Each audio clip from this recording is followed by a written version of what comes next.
And we will move over to talking with Lisa Hermant, who is a literacy coordinator within your district. Excellent. So good afternoon, everyone, and thanks for joining us on this summer day. Thanks for having me. Tough acts to follow. Really amazing presentations this morning. And I feel really lucky to have Darlene. How amazing is she? And tapping into and connecting with these wonderful people from around our province. So I wish to acknowledge the ancestral, traditional, and unceded Indigenous territories of the Coast Salish people. And in particular, I'm in gratitude to the Cowichan, on whose traditional territory I live, learn, work, and play. This is a shot I took from Stony Hill, and you can see Salt Spring Island and over to Cowichan Bay and then down to Victoria. So we do live in a beautiful area of the country. So I'm going to share with you my journey of my year at a glance as a school-based literacy coordinator at Coheman Elementary. So when my own learning journey that I had started as a classroom teacher carried on in my last school year. So what happened this year was I didn't start out as a literacy coordinator. The job was posted a year ago, August, and I started the year teaching my grade 1s and 2s at Drinkwater Elementary. And a week and a half later, I was starting a new journey at another wonderful school called Coheman.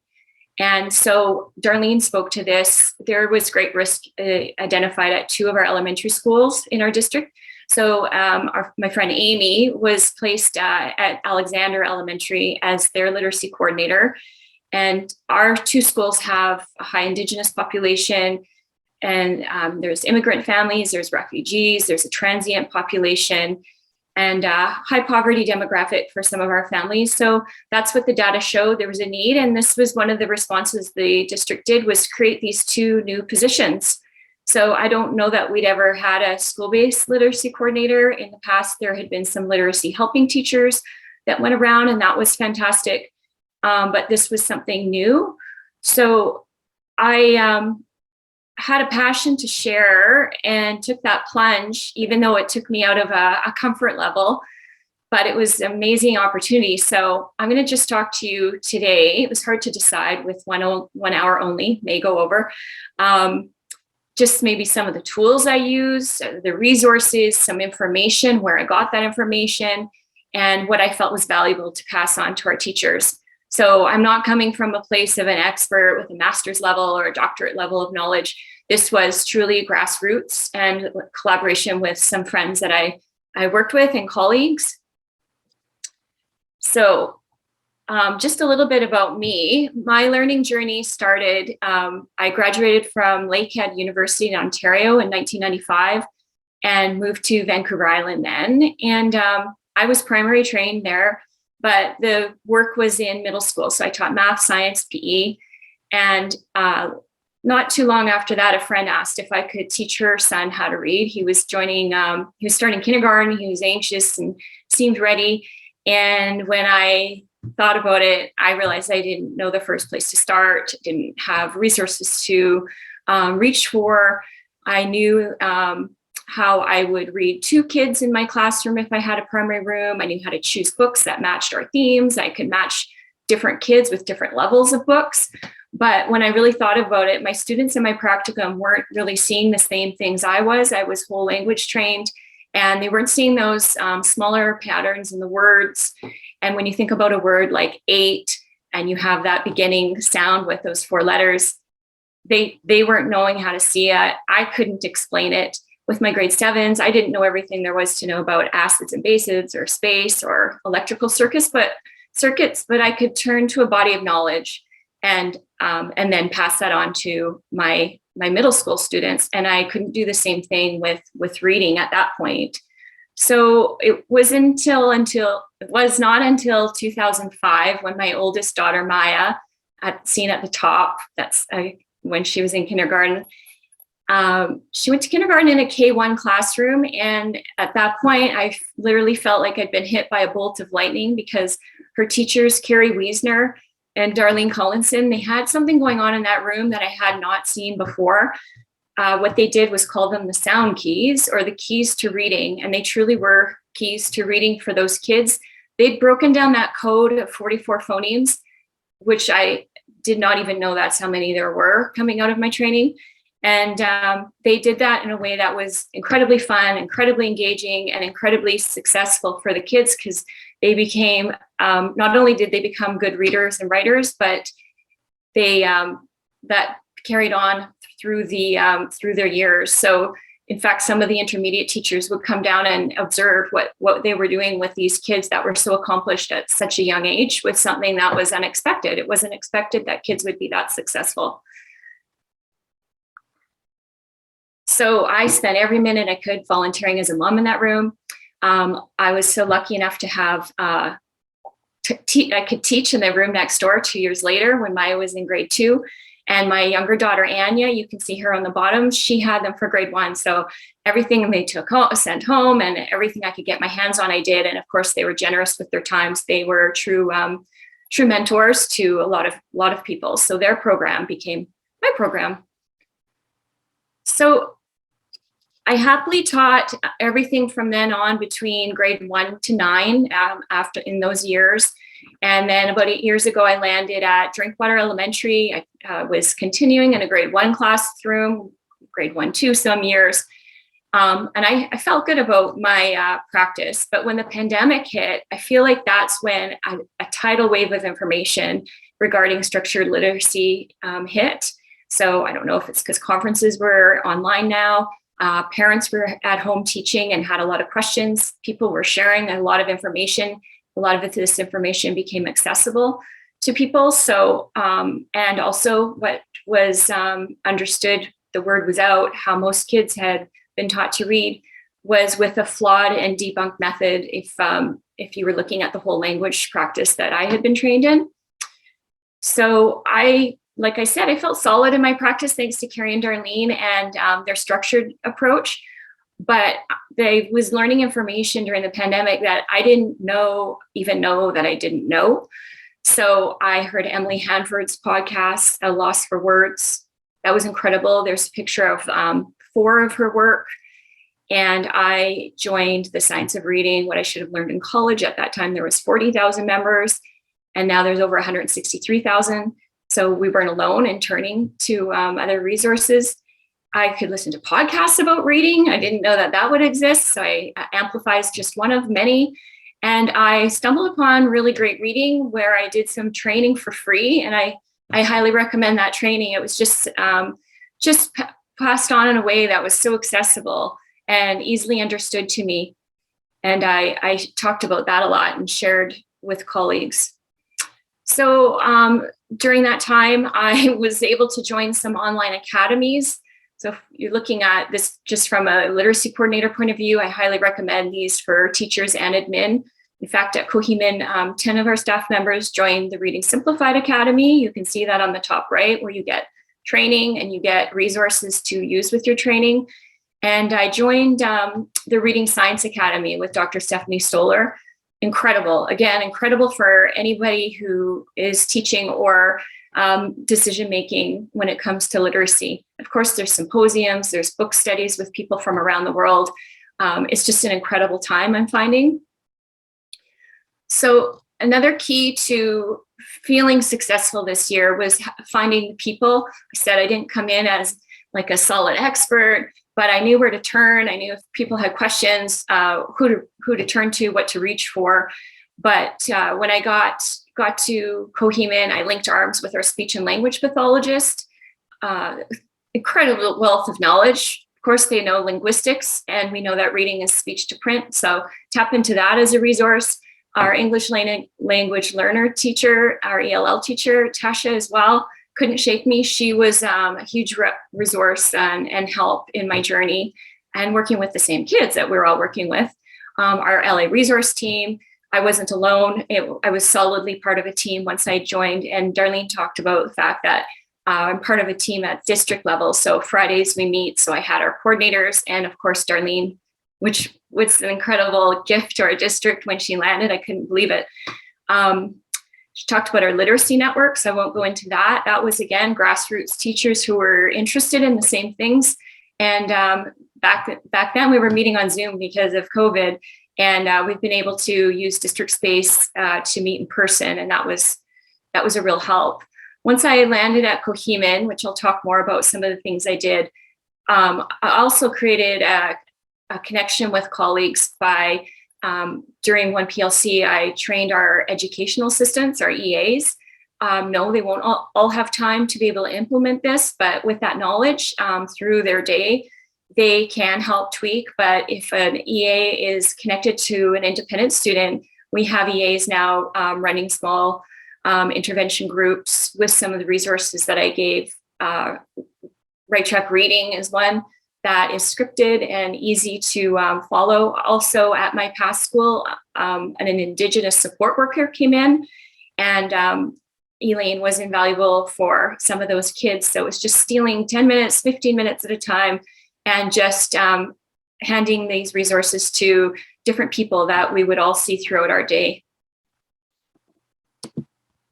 So I landed at Coheman the second week of school, hit the ground running. The staff opened their arms, shared their students. One of the big questions is, how did you get in? And it's just quick and easy. It was instant, and I didn't have to think about how do I get into those classrooms, because it was incredible. So that was the easy part. And so I just want to look back to spring before this job. We had done some work with our literacy network on sound walls. So the district had provided some sound walls for us, and space and time for some training. And so I knew that that's one of the first things I wanted to bring into Coheman. So these sound walls I provided some training. I was able to do a little bit of in-service with the primary teachers, got up on a ladder, and I put those sound walls up for them because their school year had started and they had these kids in front of them. But I also could go in, and once they were up, and model lessons and answer questions as time went on, because it was ongoing. So this was new to me. I didn't have the language around sound walls. So again, our speech and language path was helpful. And when I do my lessons, I'm just going to share every video. I'll just share a little tiny bit because I know I'm going to go over. But if you do have a sound wall and it's not your language that you're comfortable in, turn to resources like this. She's a speech and language pathologist. And for each speech sound that we introduced, we'd play her video. Hi, I'm Meredith from Peachy Speechy, and today I'm going to show you how to say the S sound. When thinking about where to put your tongue for the S sound, remember your tongue needs to stay behind your teeth, so you're saying S and not S. Also, you have bumps right here behind your front teeth. This is called your alveolar ridge. That's a good starting spot for your tongue when you're getting ready to say the S sound. So find the bumps, put your tongue tip there, and air is going to slide right over your tongue and right out your mouth. I made a silly song about how to say the S sound, and it goes like this. Okay, so I'll stop there. You can find her. She has a giant playlist of speech sounds. And like I said, as she has the kids saying the sounds, I also, we would have them write the sounds as they said the sounds once we got going. And that was impactful. So I needed to pass some information. A lot of the teachers came to me, and I'll be honest, they confided or just said out loud, I wasn't taught how to teach kids to read. And certainly our intermediate staff, if that's where they started and always had taught and trained, they also didn't have these skills. But this is where I started during PLC or in time after school, was that when we speak and listen, we don't break apart those individual sounds, but for reading and writing, we must. So our speech is like a constant stream. And if you listen to a foreign language, it really is hard to hear where those word breaks are, let alone those sounds. So just that flip from it being from print to speech that we had been trained in. So that was a great start. I couldn't have done this training without turning to Dr. Louisa Moutz. So I'm sure you know who she is. She created letters training, which is now being mandated by many states for teachers to train. And she's a strong advocate for everything to do with reading and writing. And that was her book, Speech to Print. So I'll let you listen just a quick bit.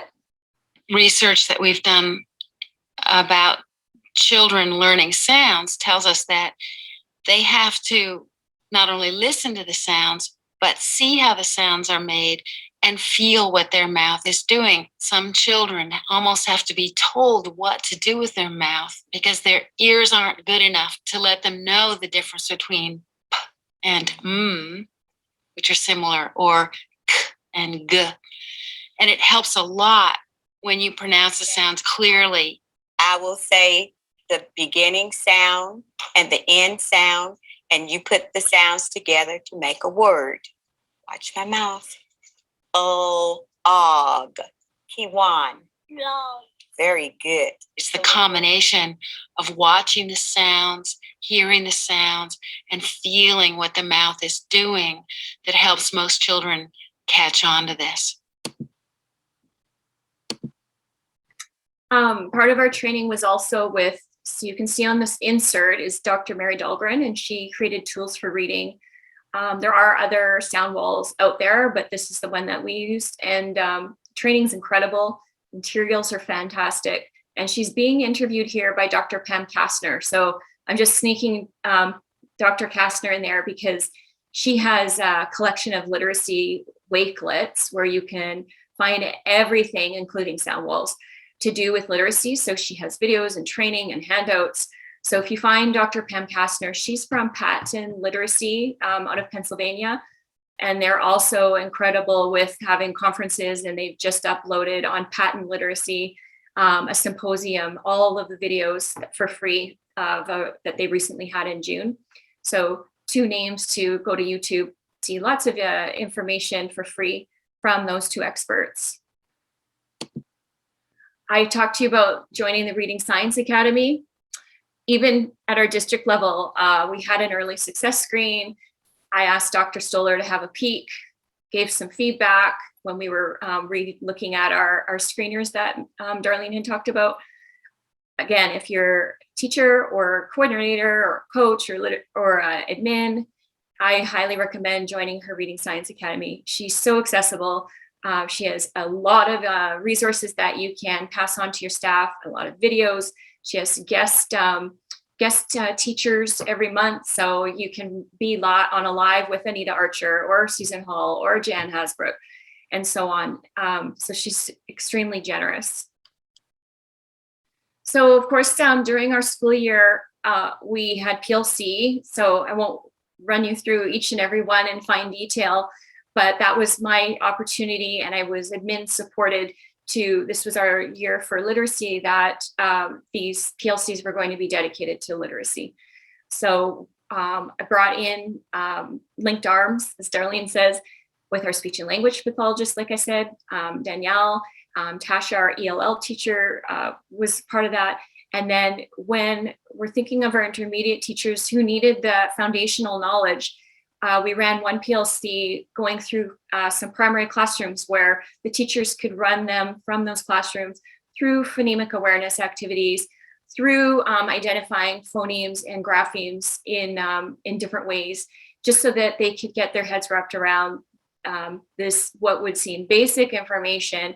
But of course, we know it's not linked only to K and 1. If you're missing that foundation in grade 6, you need it, and our teachers need that understanding.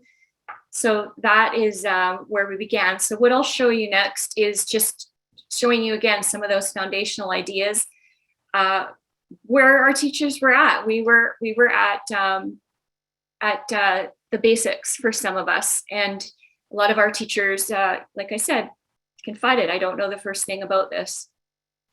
So Mel had talked about the National Reading Panel. I think Kathryn talked about the National Reading Panel, Darlene. This is a great place to start. These are the components that they landed on that are critical: the phonemic awareness, the phonics skills, the ability to read with accuracy and fluency, and that vocabulary should be taught directly and indirectly, woven all through your day. And then the comprehension strategies that the kids need to have consciously and deliberately as they read, and which we model when the kids are in primary. So we're always weaving these components together. I wanted our staff to understand the concept behind that 95% of kids can learn how to read. They are able to, but of course they fall into different ranges. We do as humans. So some kids have the pathways forming quickly in their brains. 5% are going to learn to read despite what we do with them. But then other kids need more time, more practice to build those pathways. So it may be four times at something for one child, and it might be 44 for a student in the same class. But when we look at this, it just gives us that idea of what the number of kids that structured literacy is beneficial for and essential for. Another little plug, I also joined the short reading course. There was a really good deal when they first developed the Big Dippers. It's a consolidation of many literacy nonprofits that came together, such as the Reading League. Off the top of my head, that's the one I can think of right now. So this is one of their graphics. It's a simple view of reading, which you've seen in other forms, but that's my plug for the Big Dippers. Awesome training, resource toolkits for you, and then graphics like this, videos to watch, watching the experts in a really awesome collection. So we needed to start with the simple view of reading, and know that it is that formula that ends up with reading comprehension. So without one in decoding or language comprehension, you won't read reading comprehension to proficiency. We, of course, also talked about Scarbo's reading rope, and it's just a closer look at that simple view when you look more fine detail. And I can't talk on and on about Scarbo's reading rope. We can find a lot of videos and webinars just on this for an hour, but without if one of those strands is missing or frayed, you won't have that tightly woven rope that brings you up to skilled reading. We put a model of Scarbo's reading rope in our hallway, and it's more for staff. It's a limited space at my school, so we picked a bulletin board that everybody goes past outside of our Indigenous learning room. And we're going to link some pictures of kids in action, so you can really see it all. All the strands are important, and it's not just about the bottom strands in decoding, but working with vocabulary and morphology and so on. I wouldn't have moved forward without talking about the reading brain. So this is not philosophy. This is scientific fact. And when you get to see that fMRI imaging, it's just astounding. I love watching Stanislaus Dothing's the reading brain video over and over, because you get to see that in action. And it doesn't matter what language, a proficient reading brain looks the same. And I put an arrow, and this, if I picked one video from my whole entire year to show everybody, it would be Cortex in the Classroom, Advancing the Science of Reading in the Early Years with Dr. Carolyn Strom. This is the best webinar I've watched on this. And she just so brilliantly and simplistically explains a really big concept. Few-minute video is one we shared through our district from Zainab Bloser. It's just a few minutes. And I keep showing Sarah's teaching snippets graphics, because she's a teacher with a blog and she's got it down in an incredible way. So if you need graphics, I emailed her for permission, and she said anything, anytime. But also you can go through her blog, and she has an incredibly simplistic way explaining really tricky things with really cute graphics that are accurate. After we talked about what happens in the reading brain, we talked about orthographic mapping being the process we use to permanently store those words into long-term memory. So we talked about the three parts that have to happen. So we've got our sounds, we've got our letters or letter combinations, and of course, meaning for our words. So we watched videos on that, and it's just, there's tasks that promote orthographic mapping, and there's tasks that actually hinder it that we want to get away from. But then there's tasks that we may be part of our current practice that, you know, like that efficacy rate that Darlene talked about, it may not have the greatest impact. So that's something that we want to look at and examine in our practice always. We just work so hard with the kids and learning the best way know how, but we've got such limited time in the day, I find, that we just have to pick those tasks with the greatest impact. So we just want to, there's my little analogy, like change it from a little spark of learning and skill and help it explode into something bigger and more incredible. One of the things that we started with was seeing where the kids were at. Some of our teachers hadn't used spelling inventory before. While I was landing at Coheeman and getting started with the primary teachers, the intermediate teachers had begun assessing using measures that were in current practice. So, you know, like the San Diego or PM benchmark running records. And it gave us that ballpark of where they may or may be at. Anyway, I won't talk about running records right now. I'm going to skip that part, but it gave us an idea. So the spelling inventory is different than a spelling test. So it's more of a diagnostic, and words in the spelling inventory are chosen based on the features, and then you can find and uncover the errors that the students make the most. So if you analyze this spelling inventory, you will gain insight into their phonologic awareness, their decoding, their encoding skills, and you're even going to find information about their fine motor skills and their ability for print. So if they're not spelling a word correctly, they have not orthographically mapped that word. They may be able to read it, but if you can't spell it, you have that work to do. So this was just a shift, and just quick talk about that shift from the reading being a visual activity and memorizing words as visual whole. And so we kind of wanted to get away from that whole word approach and English not being taught as a picture or like an ideographic language with like symbols in Chinese. So ours is an alphabet-based code, and they're not the ideograms. So we need those letters and the combination of letters and analyze those different sounds in the words. So we talked a bit about that.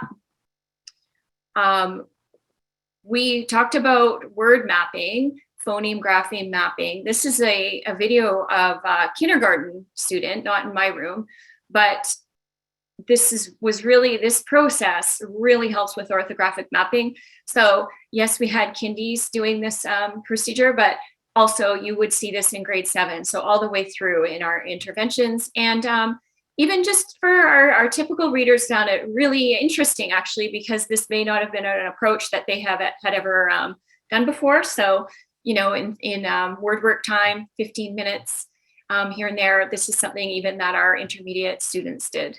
So this is one way to do phoneme grapheme mapping, but I'll show you some different ways that we did as well. Oh, no, there we go. Girls, the word is hot. What's the word? Hot. Tap it. Hot. Slide it. Hot.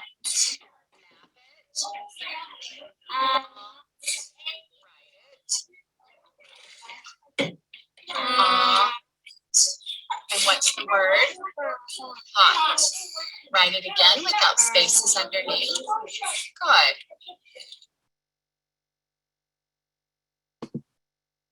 I won't show you tap it, map it, graph it, but I have shown this probably 100 times this school year and shared it in Facebook groups. Again, she just shows you that procedure. It was new to me. New to me in recent years. This is not something that I had done like with the same procedure. So I would recommend you find the gal who made this video. You can find it easy on YouTube.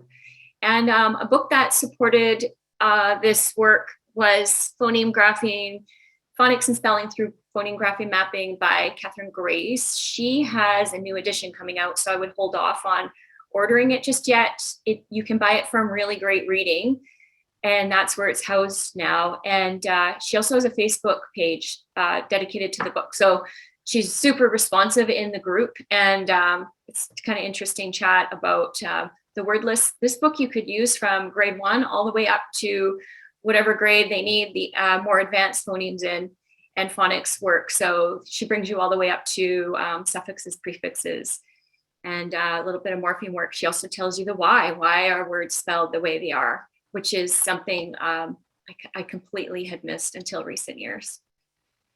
So we're going to try this procedure ourselves. So we'll just do a little practice.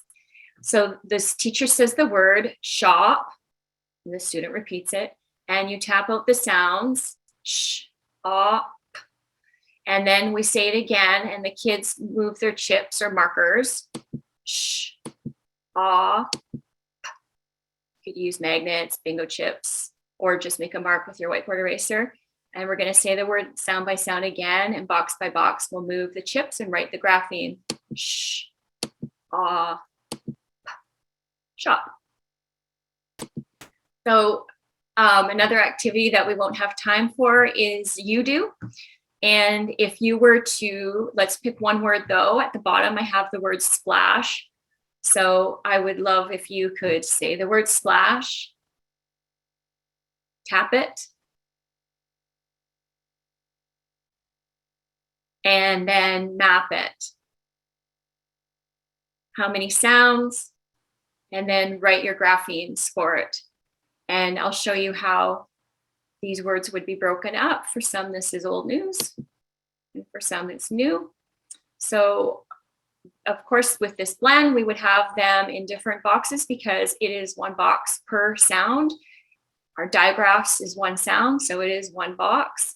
And then we have k, s, ks here, so we have one sound, two boxes. I told you we had intermediate students doing this phoneme grapheme mapping, so it could look as simple as this. There's nothing young or babyish looking about this sheet. You could even just use a grid without numbers, and kids could write the words in. And then for our younger kids, although I'm sure intermediate kids, the more I know, the more I realize they love to play like this too. Puppets are popular. We used magnetic bingo chips with a magnetic wand. And you laminate a sheet like this and you have it to use over and over again.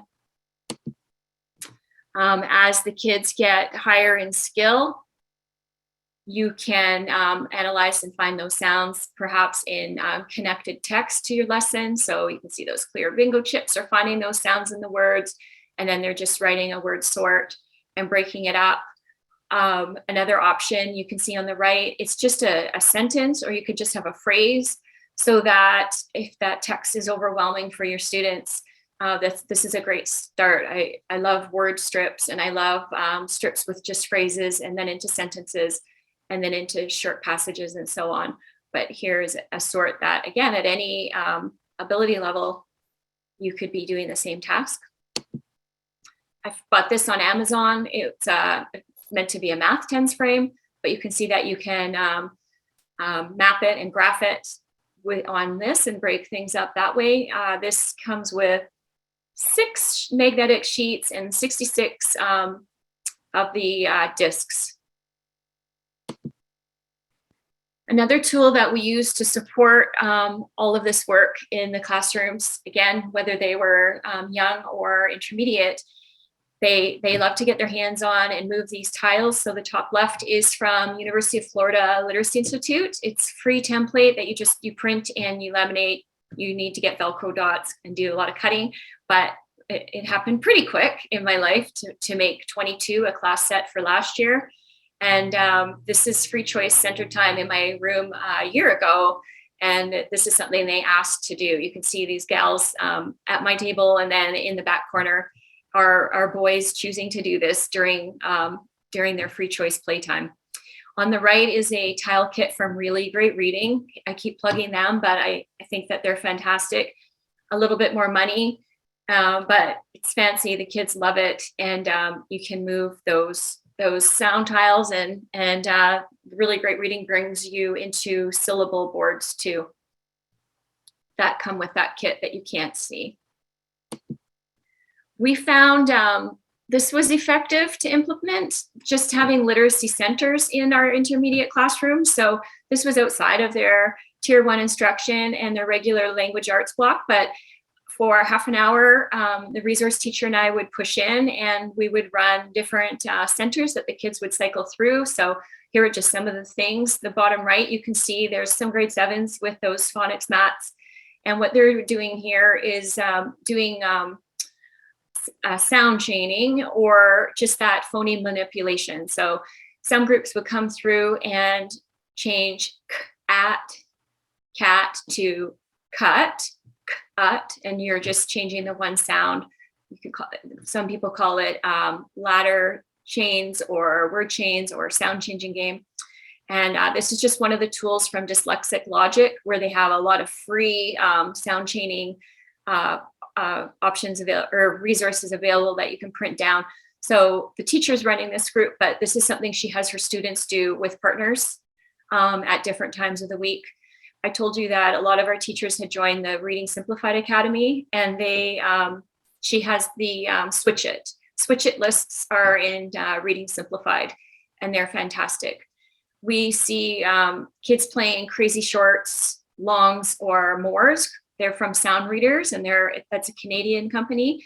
And I played this game with my kindergarten students all the way up to grade 7. Again, these are tools that you can reach for and use over and over. You can work on the kids' vocabulary and background knowledge with these cards, and the phonemes, grapheme, correspondence. I love that game. And so when I was in the room, I went in and worked on syllable types with the kids. Not as fun as playing those games, but still impactful. And there's we're a couple students on Epic Books with something to reach for on their iPads. And here you can see our resource teacher, Courtney, doing some oral reading fluency practice and progress monitoring. And what she found powerful was printing off a chart and having the students record their own progress. And it really pumped them up and empowered them. And it just even gave them the knowledge of what they were doing and why. And they were kind of part of that then. So one of the things that we talked about were sight words versus high frequency words. So if you can say that they're both correct. They are sight words here. They are high frequency words, but really the words that are frequent in the English language are the high frequency words. And some high frequency words are spelt in a regular way, like the words if, man, them, and they're easily decodable, but then others are irregular. So we'll talk about that as well in a moment. So if we think of the word like said or of, those would be irregular. Most words are decodable, only about 44, sorry, that's not true at all. Only about 4% of words truly are irregular, that you have to memorize the parts that are irregular. So if you think about these words that I'm sharing with you right now, I'm sure that they're probably sight words for you. And that means that you are reading these words instantaneously, automatic, without having to think too carefully about that. Our sight word vocabulary is different than a young child's. My sight word vocabulary is different than my doctor's sight word vocabulary. So what they can read automatically and instantaneously with meaning is different, much different than what I can. But that is what a sight word is words you can read instantaneously and automatically. Heichka is thank you in Holcominum, which is our language here in Cowichan District. Heichka, like I said, means thank you. And I do not have this word orthographically mapped because I can read it, but every time I go to write this word, I have to question myself and look it up. So that's an example of something that I've got the Velcro in my brain for part of that word, but it's not completely mapped for me yet. So when we're thinking about these high frequency words, we really do need our kids to know a lot of them.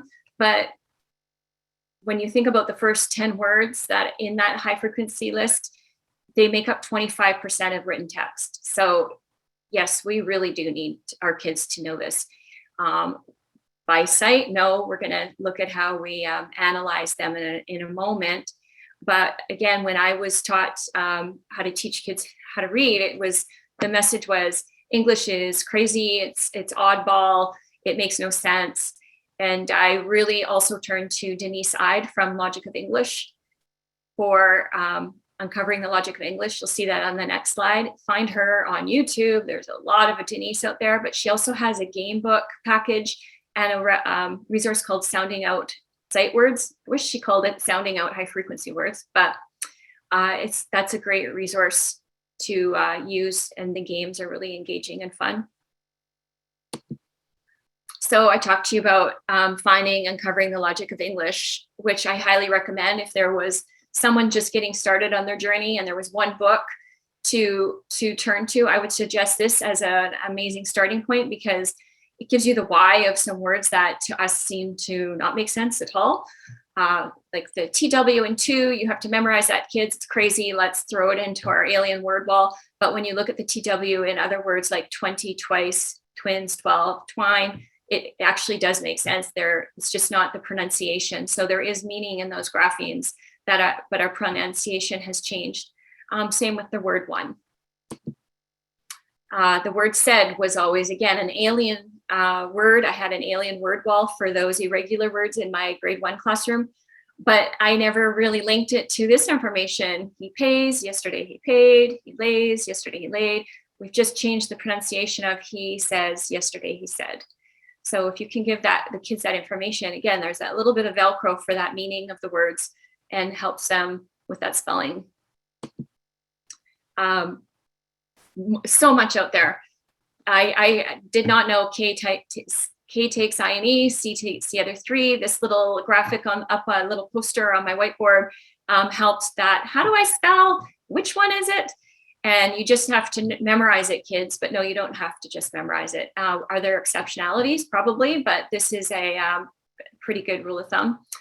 I had not thought about the many jobs of silent E. E on the end does not always mean magic E or mama E, like Darlene was saying. There's many jobs. I did training with Kendor Learning. She's amazing and blew my mind on this information. But again, I've passed it on to kids that are quite young, and they're, like Mel had said, their brains are so ready at this age that they remember it. I talked about the high frequency words that are irregular. There's an approach called heart words or heart word magic. You can look that up and find many resources. So for the word I, it's not always going to be a heart word because kids will know that that's a long vowel, of course. But when they're just starting out with our kindies, this was a sound they had to kind of look at because they knew it. So something that I learned from Carrie and Darlene and use in my practice, no matter how old the kids are that I'm teaching, is coding the words or marking them in a way that is memorable. So our brain loves patterns. Once our brain learns a pattern, we can't unsee it. So if you can analyze and mark up these words. So my students have always marked long vowels with the macron. We always box it up for digraphs. And when letter is making a sound that is unexpected, we do a speech bubble. So the E, we would not expect that it would be so we would draw a speech bubble over that, mark the with the brev for a short vowel sound, and away we go. So this is just some high frequency cards that I use in my practice, but I have my kids code their spelling lists. We code messages on our whiteboard every day with all of our learning, whether it's science or socials. We code poetry. We always have a poem of the week that they have a copy in their desk at school, and a copy goes home, and then they can code it at home and read it to their families. And again, that repeated reading has high efficacy as well. Very messy coding of the oo key. That's the moon. The sound like an oo. So I've drawn a messy moon. Those are noisy e's. And is the look key in my room. But you can mark them in any way that is just memorable. And when they stop needing it, they stop doing it. And we don't do that forever. I talked about really great reading and the HeartWord Magic resources. They have a pile of videos, a couple minute videos, a minute and a half, analyzing these high frequency words that have irregular parts, because of course the kids have s and they have d, and it's just that AI in the middle that we have to memorize as something unusual. So this is another tool that helped us, just a different access for the kids and more interesting than hearing us talk about it. So I highly recommend looking up HeartWord Magic, HeartWords, lots of resources for that. We couldn't have gone through our school year without talking about decodable readers. Think of them as just training wheels for a very short period of time, just to support those students before taking off on their own. So our goal isn't to have them hang out with decodable readers forever, but it's just a powerful tool to use for that time, connected to your lessons that you're doing in your classroom, and then for that repeated practice. So our book room is full of leveled readers, and I am imagining that your schools, it's the same. And for those really early readers, it's just absolutely not the best thing that you can reach for to support your learners. I'm going to just show you a quick clip because I see I'm getting really close to my time, but I think I might have started a little late. This is Allison from Spellphabet. She is a speech and language pathologist, and I'm just going to show you a little bit of this video, but I highly recommend you find this if you have questions and want to have more conversation about what it is I'm talking about when you compare decodable to predictable or repetitive text.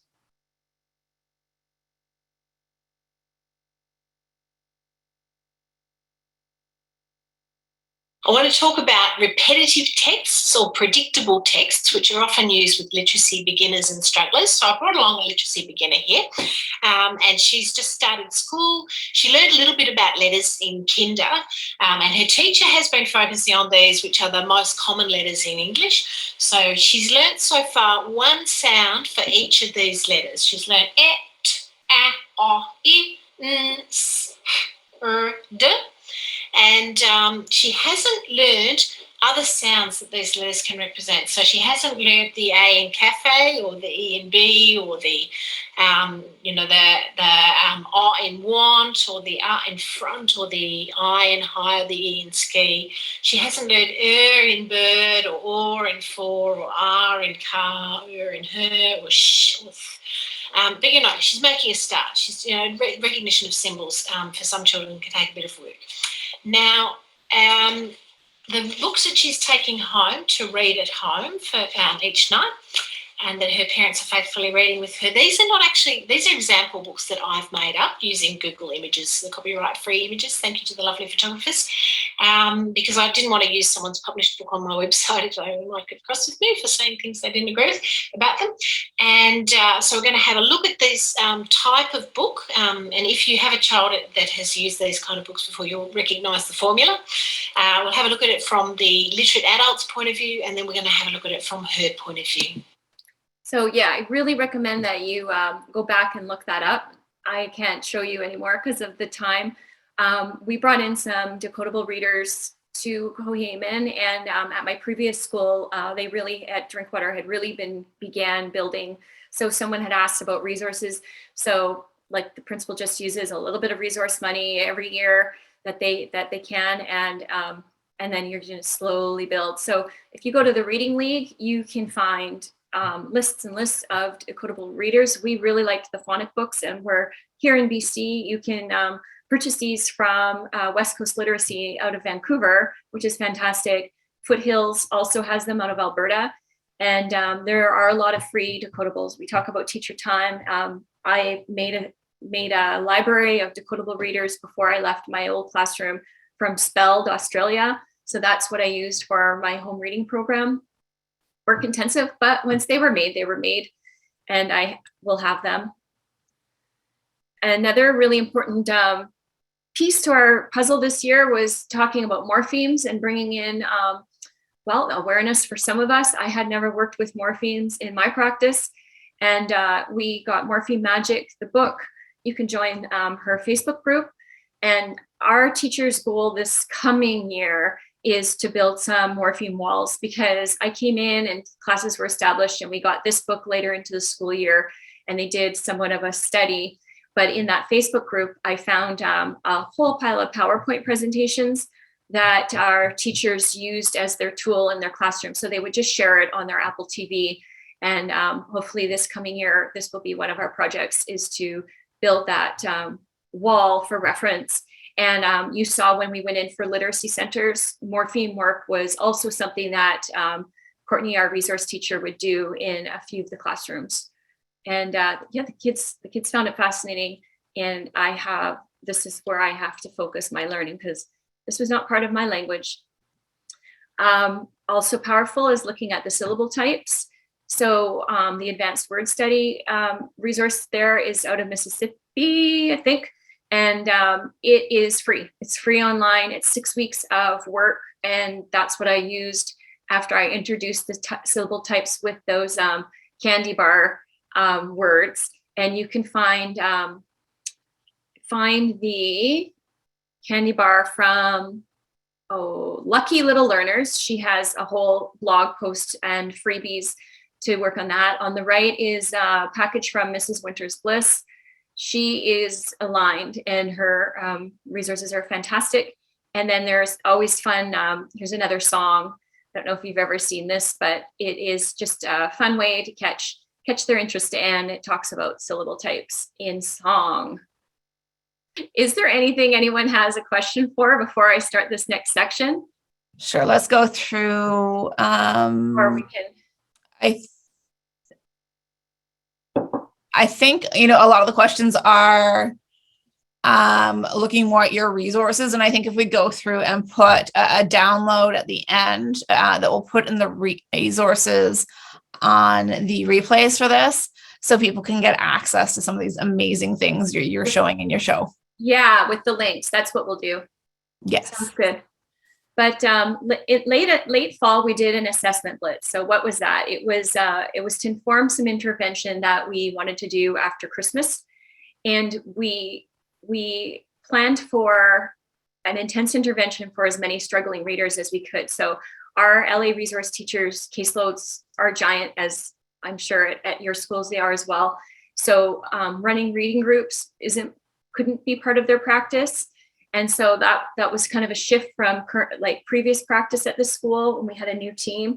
So we decided that we would go in together as a team, 4 of us at once, assess the students with the teacher, guest appearances with our admin, our principal Jen, and then from what we found for those kids, place them. So what we did was bring in some assessments that were new to people. They maybe hadn't used before, including me, I'll be honest. And we had some training after school and at lunch for this is what we're using, the why. And then what we asked from the teachers was to fill out a form, ballpark area where they thought their kids were at, so we could know where to start with the assessment. So when you look at this visual, this is from Dr. Stoller from the Reading Science Academy. So you can imagine a general pathway of progression of students as they move towards reading. And for prevention of deficits, we want to move kids from left to right. And for older kids, when we want to intervene, we would be moving right to left and finding our way on this pathway. You can also probably notice that this is just a simple view of reading through an assessment lens. And so what you can do is overlay your screening measures that you use over these specific skills. So every time you do a screener with a student, you could just even drop a pin down and answer, where are they? Where do I need to go next? So if they aren't fluently reading with proficiency and comprehension, we're going to go back and see where the deficit may be. So is it in our language comprehension side, or is it in the word recognition? So these were some of the tools we used for the Blitz. And Darlene talked about the core multiple measures tool, which I learned about later in more depth. So what I reached for just for this Blitz was we used the cast from Equip for Reading Success. I used the informal word decoding inventory from How to Plan Differentiated Reading Instruction, and the oral reading fluency was done with Easy CBM. But you could also use Acadience or Dibbles for that. And I chose How to Plan Differentiated Reading Instruction because I wasn't also sure what the teachers would want to be using for intervention. This was a 1-year plan and I would be gone. So it had to be something that was accessible and easy, inexpensive. And I like that in inventory, but she has intervention. So we can just really drill down, even if we're doing the word inventory, where are they at?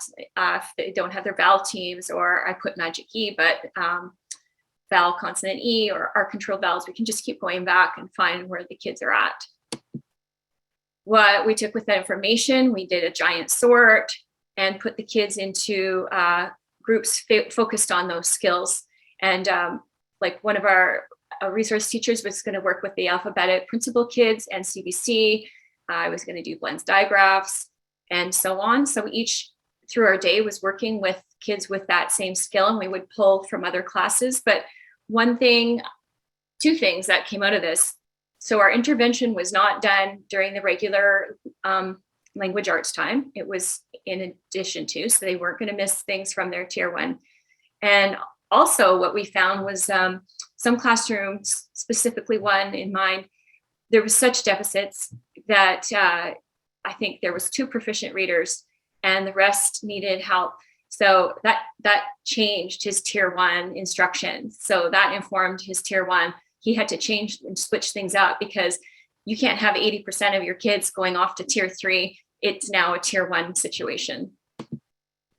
When we decided what to use for our interventions, for your interventions, but also for curriculum that you choose, you can go to the Reading League and they have a curriculum evaluation tool that's free to use. So you can kind of see like practices that aren't aligned with evidence and evidence that's based on what will help kids get to read. So they have it broken into different sections, like you can see word recognition here, language comprehension, reading comprehension, writing, and they look at assessments. So with that, Darlene talked a little bit about West Virginia Phonics. What she didn't say is that she took a part in creating this and training when she was in the States, which kind of blew my mind. So some of our teachers use West Virginia Phonics. Darlene talked about our district using clerical time to print and assemble this resource to help teachers just get going. So that was an invaluable support. And West Virginia Phonics is fantastic. You can have a whole pro-D on this, but it doesn't have all the bells and whistles. So I'm going to show you something next that I also used. And it's from, this is the thing, it's from Teachers Pay Teachers, which is alarm bells for most. But a year ago, she wanted to write some decodable readers, and going deep into the science, ended up writing this curriculum, but she did not have this knowledge. She was balanced literacy. Her name's Tara West, Little Minds at Work.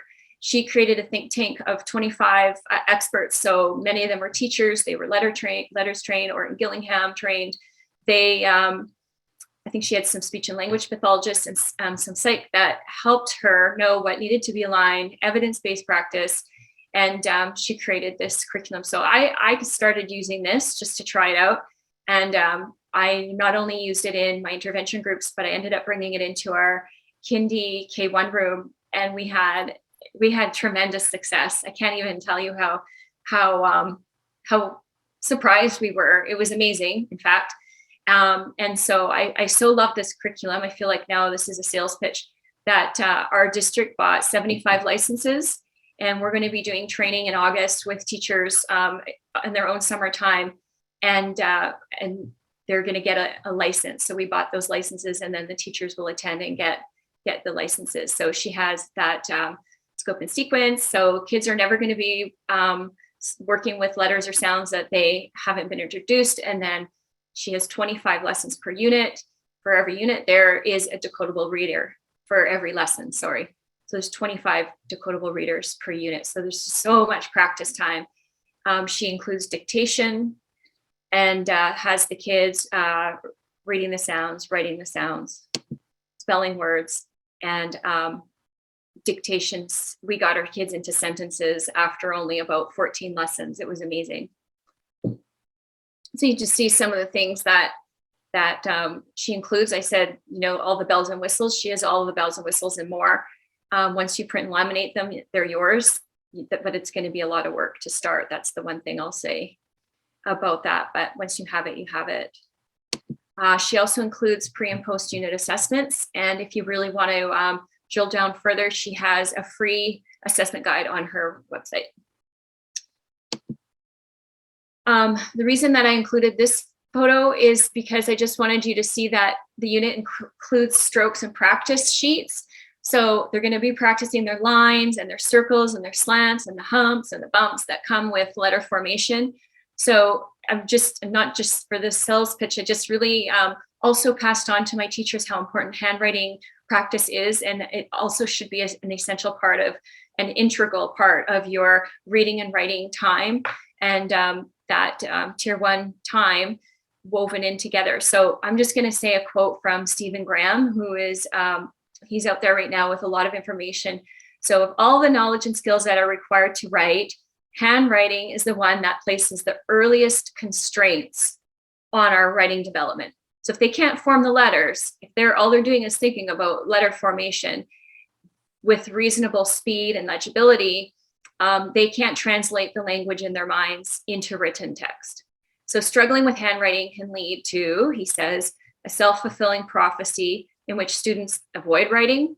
They come to think of themselves as not being able to write, fall further and further behind their peers, and feel awful. So it should be integrated into the reading and writing process. If I had time, I won't do this. I would, friend suggested this. She attended a webinar where they wrote some sentences with their non-dominant hand. So you just kind of experience that cognitive load of how do I do this again? And not what you're actually thinking about when you want to write. In my practice, in my grade 1-2 room, and actually with my grade 4s, we use Printing Like a Pro. It's free. It's OT developed. They have an enlarged version that you can see on the left for your younger learners. And then you can see the regular version on the right. And so I really liked how it constrains the kids and then that gradual release for that practice. So that was a part of my program. And we are going to use Tara West's guided phonics and beyond. And what I did was Printing Like a Pro and put it into the order of the SAT pin order of letters that her program starts with. She also has printing practice as well, but I do love this. Just showing you some cuties, some proud kindies. You can see that, again, this is after about lesson 14. They had their letter sounds. They were ready for more, but we practiced printing sounds. We practiced printing little words, and you can see that sentence dictation as well. I'm going to show you a really quick video. I chose this one not because to show off how great everything was and how perfectly reading he now is. This fella is doing everything that I am so thrilled about. He's onto the text, no matter what age. You don't want them away from it. You want them to own it. You can see his 2 hands are on there. It's bracing. He's pulling through each and every letter sound. His eyes stay on the text, and he's not imploring me or turning to me to A, get help, or B, check for understand. Like, is this right? Did I say it right? They all start that way. But you have to be really hard about it, because without that struggle, they won't have that growth. So also we caught him on Pirate Day. This is Hermant. Look.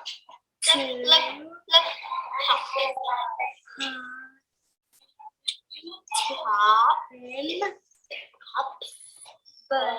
ten, the hat, Ben,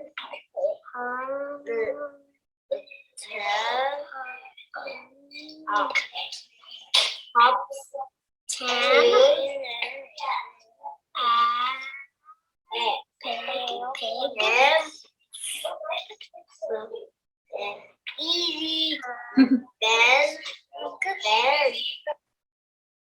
you can even see he rubbed his eyes, which you'll see with your students, because it's just such hard work.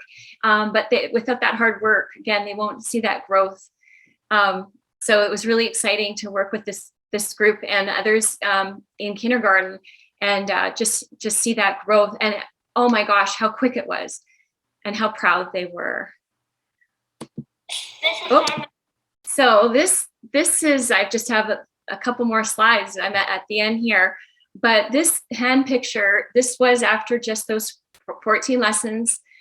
We have a kindergarten crew here, and it looks staged, but it wasn't, because these little kids asked for more. They were working with CBC words. They wanted something trickier. So I used my visual drill letters to make first the word fast with that ending blend, fast, blew their minds. They read it, and we got all excited to figure out who was fast. And then I made this word hand, and that's another little tricky blend at the end. And we had this energetic pile up of little hands when they were so thrilled and realized they read the word hand. This is where I get choked up. I didn't know this would happen again to me. In that group of kindies, you have a hand of a child, who's in care. You have 2 ELL kids who came without speaking English this year to kindergarten. And you have a little hand who was born addicted, but they read because they're able to. We can start with this in kindergarten, and how powerful and impactful that was. So like we just can't wait to get started in September and carry on with these learners, but also just do some things differently with our kindies. So the research shows that 95% of kids can read, and we saw that in that room. And the research shows that those early skills, those early interventions can prevent problems for most kids and significantly reduce reading disabilities. So this allows to get students to get help before the problems become entrenched and complicated by that self-concept issues and future trauma in their lives that we won't be able to prevent, that we can't predict, but there may be some to come, right? So this impacts kids, how they think, how they learn, who they think they are, who they are to become. We know that trauma does change the brain, but the brain is not wired to learn how to read. There's those pathways being formed. You could see it on screen with our little fella. But for that reading, we rewire, and that helps with some of that trauma piece as well. So it has positive impacts if we can get them going. So I loved my year so much, and luckily the job was posted again, and I get to carry on with my work at Coheeman for another school year, which I'm just thrilled. So in it all, like, enjoy them and remember to have fun. And thank you. Here is my QR code. Well, thank you so much for joining us today, Lisa, and all of you watching. I think everyone can agree that your presentation was moving, and I think it was a great culmination from all of today's conversations, where we're looking at, the work that Dr. Siegel had done in North Vancouver. And you're seeing that, yes, it's not just one study where, there's the research assistants and the training and the supervision of a university professor helping you through this process. We can see this in classrooms in British Columbia, across the province, as we learn. When we'll see stuff tomorrow with Kate and Lisa's classrooms in Prince Rupert. And it's amazing. And we're seeing that, yes, we can get that 95% even with our students who are at risk. So thank you, everyone, for joining us today, especially to our presenters.